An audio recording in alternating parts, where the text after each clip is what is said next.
El tipo no quería perder el puestito, ¿viste? A ver si todavía se quedaba sin el pan y sin la torta. Pero en tren de recabar opiniones calificadas e interesantes sobre estos dos nombramientos por decreto, estamos en comunicación telefónica con Daniel Herbeta. Él es ministro de la Corte Suprema de la provincia de Santa Fe y está en línea. ¿Qué tal, Herbeta? Mariano Martín y el equipo de Palo y Zanahoria los saludamos. ¿Qué tal, Mariano? Buenas tardes y un saludo a toda la audiencia. Gracias por atendernos. Para nosotros es muy importante escuchar su opinión. Hemos visto una entrevista, algunas palabras que usted le dedicaba al diario Página 12, pero queríamos aprovechar para conocer de primera mano esta posición que entendemos no es muy positiva la que tiene usted respecto de estos nombramientos. Bueno, mire, yo me he explayado sobre esa cuestión en los medios locales, ¿no? A requerimiento de los periodistas. Creo que cuando están en juego asuntos de interés público que comprometen principios esenciales al funcionamiento republicano, bueno, todos, todas y las instituciones, pero también los jueces, tenemos el compromiso, ¿no? de por lo menos manifestarnos. Y lo digo esto como una aclaración previa para evitar cualquier confusión. La Comisión Interamericana de Derechos Humanos, la propia jurisprudencia interamericana, le garantiza a todos los funcionarios e inclusive a los jueces el más amplio derecho a la libertad de expresión, fundamentalmente cuando justamente se trata de cuestiones que están vinculadas a este tipo de consideraciones, y salvo que uno tenga que opinar obviamente en un caso que está sometido a juzgamiento de uno, en ese caso desde ya que está vedado. Y bueno, en ese cometido y al ser consultado me he expresado, no quiero hacer referencia a las personas, claro, sino al mecanismo. Evidentemente el mecanismo es un mecanismo que se aparta completamente de lo que está estatuido, lo que quiso el constituyente nacional, fundamentalmente incluso y de manera mucho más contundente a partir de la reforma del año 94. Yo le quiero dar dos referencias muy puntuales. Se invoca un artículo, que es el inciso 19 del artículo 99 de la Constitución. Ese artículo, que está 15 lugares después del inciso 4, que es el inciso en donde se prevé el mecanismo para la designación de jueces de la Corte y de jueces federales, ese inciso 19, es una norma, en primer lugar, excepcional. Es una norma facultativa, y es una norma que refiere de manera contundente, expresa, a vacantes que se producen durante el receso del Senado, sí, y en empleos públicos que deben ser validados por el Senado. No hay ninguna duda, y quiero empezar, digamos, por el argumento menos fuerte, no hay ninguna duda de que esa norma, bajo ningún punto de vista, puede implicar o comprender a los jueces federales y mucho menos a quienes integran la cabeza de un poder del Estado, como es el Poder Judicial, que es un poder independiente, porque esto sería prácticamente como reducir a la máxima autoridad de un poder autónomo independiente, como es el Poder Judicial, a la condición de empleado público del Poder Ejecutivo. De modo que no hay posibilidad de sostener este argumento, y el mecanismo que prevé la Constitución es muy contundente, requiere los 2/3, o sea, requiere un fuerte consenso, después de la reforma 94, un consenso político muy grande para poder justamente evitar lo que podría ser un favoritismo presidencial, para poder evitar incluso que puedan prevalecer intereses subalternos por encima de intereses superiores, y de allí que se requiere los 2/3 del Senado, y de allí que en el propio artículo, fíjese que se modificó en el 94, se exige que para la designación de los jueces federales que no integren la Corte, la propuesta debe ser como consecuencia de una terna elevada por el Consejo de la Magistratura, que es una institución que aparece precisamente en la reforma del 94. ¿A qué apuntó esto? Bueno, apuntó justamente a tratar de fortalecer en la mayor medida de lo posible la independencia judicial y obviamente la división de poderes, que son dos pilares básicos del funcionamiento democrático. Y le doy un dato histórico. Usted sabe que la reforma 94 fue el producto de un pacto. Sí. Y en ese pacto hubo un político que yo considero fue, de la mano del voto popular, el que se encargó de refundar la democracia argentina, que fue Raúl Alfonsín. Y Alfonsín, precisamente, siempre tuvo como preocupación central la necesidad de reconstruir la legalidad constitucional, la necesidad de, bueno, piense en el grupo de asesores que tenía Alfonsín, en el Consejo de Consolidación de la Democrática, Carlos Nino, Portantiero, Paisao, Julio Mayer. Piense en esta idea en esta necesidad de recuperar permanentemente la legalidad y el fortalecimiento de las instituciones, que fueron las que también llevaron a Alfonsín en un análisis particular, ¿no?, que puede no compartirse, creo yo, frente a la inminencia de la reforma constitucional que llevaba a la reelección casi segura, de tratar de encontrar un núcleo de coincidencias básicas que apuntaran precisamente a fortalecer las instituciones y a poder asegurar la independencia de los poderes y fundamentalmente la independencia judicial. Hermeta, le pregunto algo para enfocar en una cuestión que a mí me parece central, no sé si usted lo comparte, que es ¿qué podemos esperar, sin abundar sobre los nombres propios, pero sí como respuesta en términos de conceptuales, qué podemos esperar de dos personas que aceptan integrar un tribunal, el máximo tribunal de la Argentina, habiendo un procedimiento y no habiendo ninguna excepcionalidad que argumentar, que aceptan integrarlo por decreto de un presidente y en comisión? Mire, yo le vuelvo a repetir, este tipo de mecanismo y aceptar, digamos, este tipo de mecanismo que es extraño o ajeno, digamos, a lo que el constituyente ha querido, por un lado creo que constituye, si se quiere, un ejercicio del poder más allá del derecho.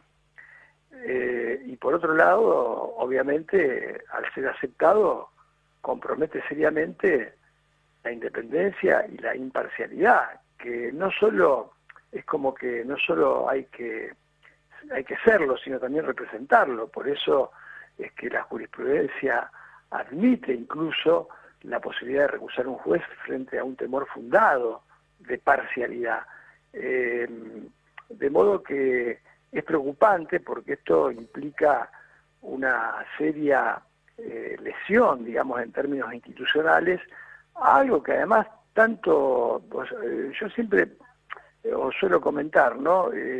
Porque hago un poco de la dinámica histórica reciente, muchas personas, muchos políticos, muchos funcionarios hablando de la República, rasgándose las vestiduras por la República, por la independencia del Poder Judicial. Bueno, quisiera ver qué opinan ahora de esta situación, porque aún en una interpretación, digamos, que uno quiera o en alguna medida encontrarle alguna posibilidad de validación, es casi de sentido común. Con este criterio nosotros le estamos abriendo las puertas al infierno, como dije en un reportaje, porque fíjese que con este mismo criterio el Poder Ejecutivo podría cubrir casi más del 20% de las vacantes de la justicia federal. Nos encontraríamos con personas que aceptan el cargo y que están pendientes de la confirmación por el Senado. Entonces, ¿qué puedo yo esperar como justiciable de alguien que tiene que fallar en casos, en asuntos, en donde puede llegar a haber intereses de senadores, intereses de quienes justamente tienen que darle la conformidad para que puedan permanecer o no permanecer en el cargo? Y por eso es preocupante, porque además hay un concepto que marca la jurisprudencia internacional, que marcan los pactos internacionales y la superlegalidad, digamos, constitucional en la Argentina a partir del reconocimiento de la jerarquía constitucional de los pactos, que es el concepto de la independencia judicial como garantía del ciudadano. O sea, los ciudadanos tienen el derecho a tener jueces independientes. La independencia no es un privilegio de los jueces. La independencia, un juez independiente le diría que es una tautología, porque la independencia es una condición que hace a la esencia del ejercicio de la jurisdicción. Hablar de un juez independiente le diría que es casi una tautología, y hablar de un juez no independiente es una contradicción en los términos. De modo que, para poder garantizar la independencia judicial, no hay ninguna duda que no solo hay que hacerlo, sino también representarlo, y no hay ninguna duda que lo primero que debe cumplirse es el procedimiento que da legitimidad de origen. Porque, digamos, si yo no tengo legitimidad de origen, obviamente además comprometo a toda la seguridad jurídica. Yo daba en un reportaje a un medio local, daba este ejemplo. Yo ejercí muchos años la profesión de abogado, antes de estar en el tribunal. Bueno, desde esta perspectiva, desde esta interpretación, se pone en seria duda la validez de las decisiones de la Corte integrada de esta manera. Claro, bueno, ahí venía la siguiente pregunta. Estamos hablando con Daniel Herbeta, juez de la Corte Suprema de la provincia de Santa Fe, que me parece que es central esto, porque un fallo firmado por un juez, ingresado por DNU sin pasar por los procedimientos legales, ¿es un fallo débil? ¿Es atacable jurídicamente? Sí, por supuesto que es atacable, por lo menos en mi criterio, ¿no? Y es un fallo débil. Y vuelvo a repetir, estamos hablando de una falta de legitimidad, digamos, prácticamente no es un juez natural, de modo que están comprometidas garantías que son esenciales para el ejercicio de la jurisdicción y fundamentalmente para la independencia en que deben tener los jueces. Y este es uno de los problemas. Hoy me preguntaban, bueno, pero a la gente mucho no le preocupa. Sí, es probable, la gente hoy tiene problemas mucho más, tal vez tangibles y visibles, y es entendible. Estas son cuestiones que a veces pueden interesar más a quienes están más cercanos a este tipo, al derecho, al ejercicio, a los poderes judiciales, al periodismo, a las facultades de Derecho, a los profesores universitarios, pero cuidado que la fortaleza o la debilidad de las instituciones hace la seguridad jurídica, y nos hemos cansado de escuchar economistas, incluso neoliberales, hablar de la necesidad de la seguridad jurídica como una condición básica para que el país pueda tener algún tipo de desarrollo. Y esto se ve en el extranjero, esto se ve afuera. Esto no es algo menor.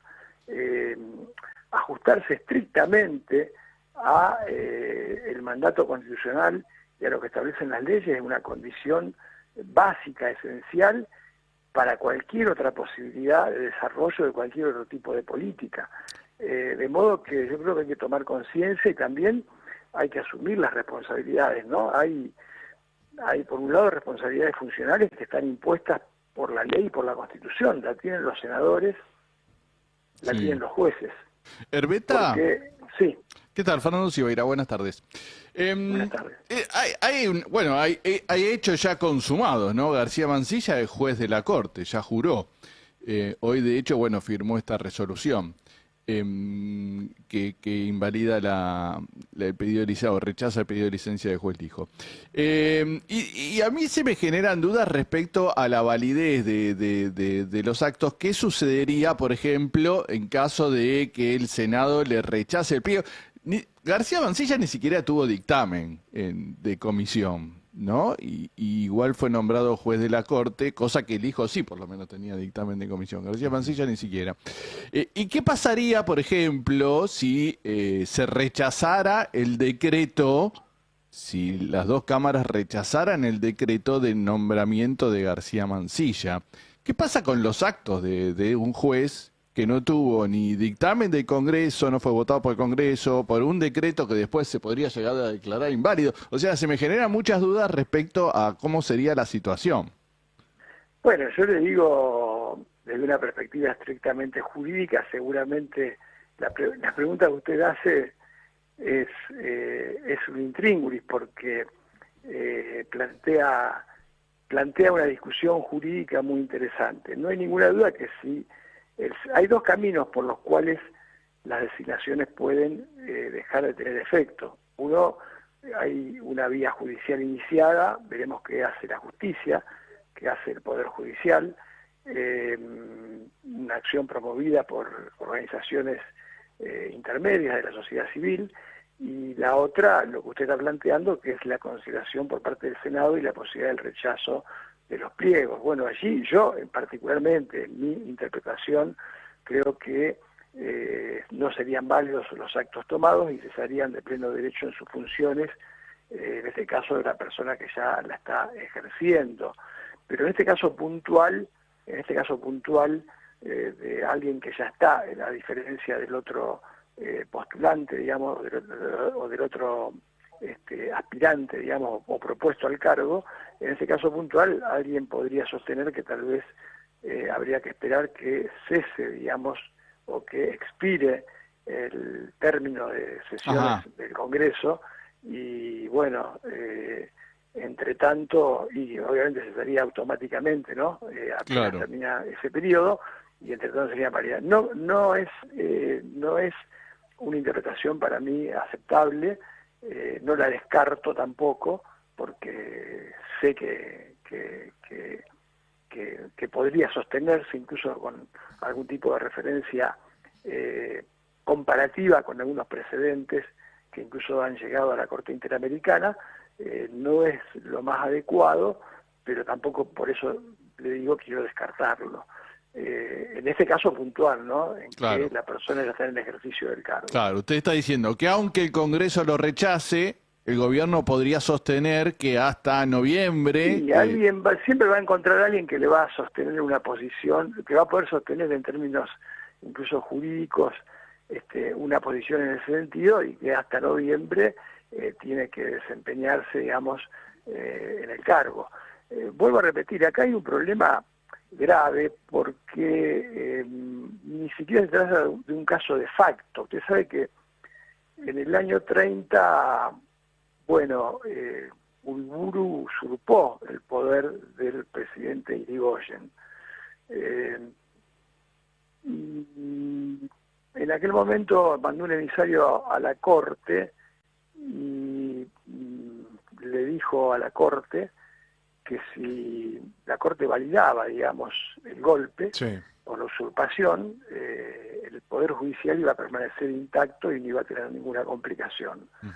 Lamentablemente, ADN del cual debemos desprendernos, el Poder Judicial validó, digamos, esa usurpación. Y digo usurpación porque la Corte en aquel momento erróneamente sentó o tomó la llamada doctrina del facto, y en realidad el facto o la doctrina del facto rige cuando alguien que ha ejercido legítimamente un cargo vence, digamos, un periodo, lo que fuera, y continúa en el ejercicio de ese cargo. Eso es un facto. Lo otro directamente no es un ejercicio de facto. Lo otro es directamente una invalidez absoluta, porque está viciado de inicio de la legitimidad, digamos, de la designación. Por eso yo entiendo que en el caso veremos qué hace la justicia o el Poder Judicial. La justicia en realidad es un valor, no lo que hay son jueces, cada juez tiene nombre y apellido y se hará cargo de lo que hace y de lo que dice. Veremos cuál es el resultado de la acción que se ha promovido, y entre tanto veremos también qué hace la política a través de los representantes digamos, provinciales, que son los senadores nacionales. Yo creo que uno apela, ¿no?, a la mayor responsabilidad, al mayor cuidado por parte de justamente tanto del Poder Judicial como de, en este caso, el Poder Legislativo, que tienen en sus manos resolver una cuestión que me parece que hoy afecta gravemente la institucionalidad. Y por otro lado, un reclamo, si se quiere, si se puede tomar la expresión, porque me parece que todos los demás que estamos por fuera, digamos, de estas responsabilidades funcionales que tienen los jueces, que tienen los jueces que intervienen, que tienen los senadores, pero que estamos vinculados por el ejercicio de por la cátedra, por la academia, porque integramos asociaciones gremiales, colegios de abogados, colegios de magistrados, asociaciones de profesores de Derecho Constitucional, etcétera. yo creo que todos tienen la obligación de pronunciarse. Es un momento Bueno, muy difícil y me parece que hay que ser en esto contundente. La Herbeta, Federación quiero destacar en ese sentido, estamos sin tiempo ya para continuar con la entrevista, pero quiero destacar particularmente porque la producción de este programa, todos nos hemos dedicado mucho a seguir de cerca estos nombramientos y a buscar testimonios de peso. Por supuesto, hay ex ministros de la Corte, hay académicos y demás que se han pronunciado, pero hay muy pocos que en el ejercicio de su cargo tomen la actitud que usted está teniendo con nosotros ahora de ponerle voz propia a este señalamiento. Por eso creo que tiene un valor especial esta entrevista. Y para finalizar me gustaría hacerle una pregunta hasta formal, si quiere. ¿Usted se imagina una circunstancia donde una corte eventualmente completada ya con García Mansilla, con Ariel Lijo, haga algún tipo de convocatoria a otras cortes de las provincias? ¿Qué se imagina usted respondiendo ante una convocatoria de esa corte? Bueno, usted sabe que hay una Junta Federal de Superiores Tribunales de Justicia de las provincias y la Ciudad Autónoma de Buenos Aires. Mañana creo que es la segunda reunión del año que se hacen periódicamente reuniones y bueno, ya el Tribunal Superior de La Pampa planteó de que este tema fuera considerado en el seno de la Junta Federal de Tribunales Superiores de Justicia de las provincias y de Ciudad Autónoma de Buenos Aires. De modo que yo puedo comprometer una opinión personal, no puedo comprometer una opinión del Pleno no, pero sí nos gustaría escucharlo a usted. Del tribunal que integro, pero obviamente que usted se dará cuenta por mi opinión cuál sería mi actitud. Yo tengo Digo, a título relación personal, ¿usted podría desconocer una convocatoria de una corte integrada de esa manera? Yo creo que un tribunal podría conocerlo. De hecho, fíjese, yo soy juez de un tribunal colegiado, de una Corte Suprema de Justicia en la provincia de Santa Fe. De modo que en alguna medida también me veo obligado a adoptar el criterio que adopte la mayoría. Claro, entiendo. Tomo por caso el Tribunal Superior de La Pampa, que se manifestó por unanimidad. No, pero entiendo que si siguen el criterio que usted tiene, tranquilamente podríamos pensar en un escenario donde la Corte de Santa Fe desconoce una convocatoria de la Corte Nacional. Podría ser. Herbeta, le agradecemos muchísimo, ha sido muy valioso su testimonio con nosotros. Un abrazo, gracias. Daniel Herbeta, juez de la Corte Suprema de la provincia de Santa Fe, charló con nosotros aquí en Palo y Zanahoria. Creo que hay muchos títulos que deja esta intervención. Insisto, con el doble valor de una persona profundamente conocedora del derecho, por supuesto, está ejerciendo un cargo de la máxima responsabilidad judicial en la provincia de Santa Fe, pero además lo dice estando en funciones, es decir, con el compromiso y con las repercusiones que esto pueda generar. Vamos a estar viendo seguramente de estas repercusiones en cualquier momento. No sé si lo tenemos en línea ahora a nuestro compañero. Directamente vamos a charlar porque queremos seguir con este tema ahondando y le pedimos disculpas porque nos extendimos un poquito, pero está